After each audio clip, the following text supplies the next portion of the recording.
Hello, my beautiful YouTube family. Welcome back to my channel. Hey, cousins. If you're new here, I'm the Tarita in Trescents by Tarita, and I make videos all about my journey of starting my candle business. So in today's video, just going to get right to it. I'm going to be showing you guys how to make reed diffusers.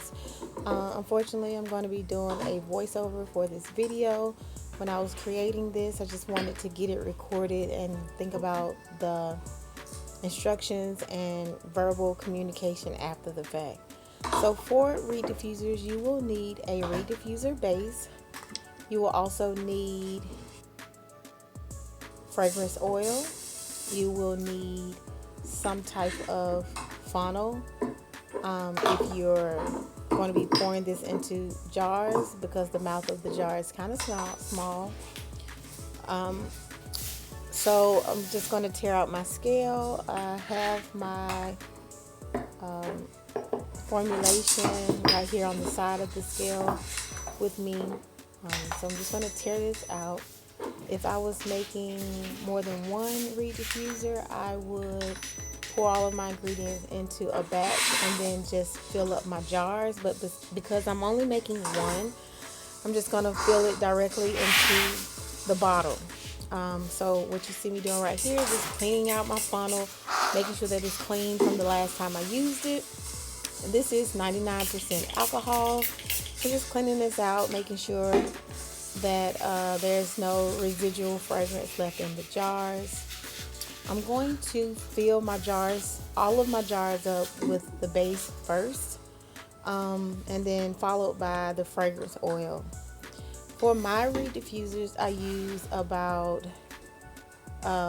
20. I do 1 part fragrance oil, 3 parts base, which is about 75% base, 25% fragrance load, or 1:4 ratio, if that makes sense.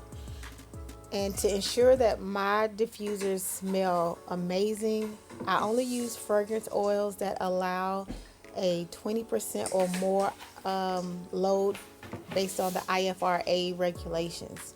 So a lot of fragrance oils, they don't allow for a larger fragrance load, and I don't mean like a huge fragrance load, but believe it or not, there are very few fragrances that, based on the IFRA regulations, allow you to use 25% or more. A lot of them are below 20%, and I've noticed with those fragrances, well, at least for me, those fragrances do not have a strong, it's not considered a hot throw because this is a flameless fragrance option, but it doesn't smell strong in a space. I like for my fragrances to be potent, not strong to the point where they give you a headache, but I want to be able to smell them in a decent sized space.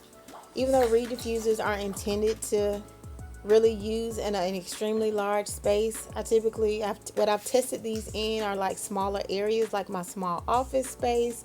I've taken one to work for my office in there, like for bathrooms, just smaller spaces. So I don't know if it would fill up a whole big large living room space, because I haven't tested in that, because I use candles for that aspect. But these are great for smaller spaces or spaces where you can't use a candle or you can't have a flame. So like I said, for office spaces and things of that nature.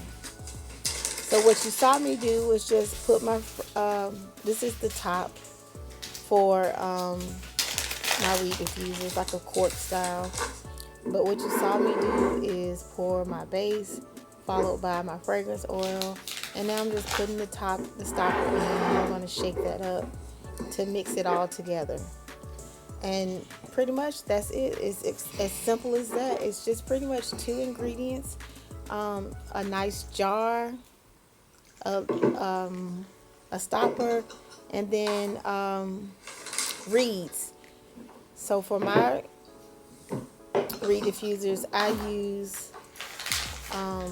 don't use rattan reeds. I use fiber reeds from Candle Science, and I've been told that the fiber reeds don't clog, and you get a higher like fragrance.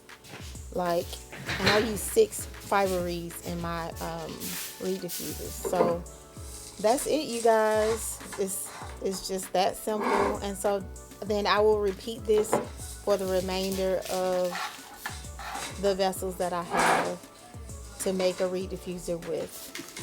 So now I'm just going to label the jars, and if you watched a previous video of mine, I create these labels using sticker vinyl paper and using my Cricut, and I did a tutorial on how to make labels with a Cricut machine in a previous video. If you want to watch that video, I can link it at the end of the video as a recommendation.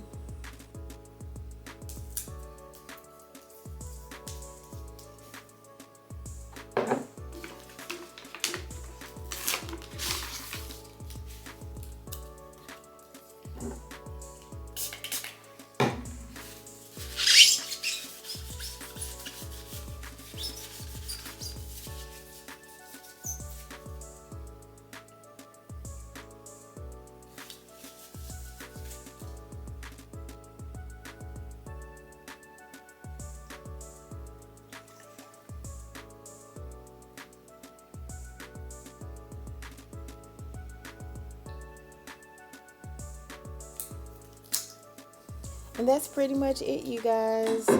It's very simple.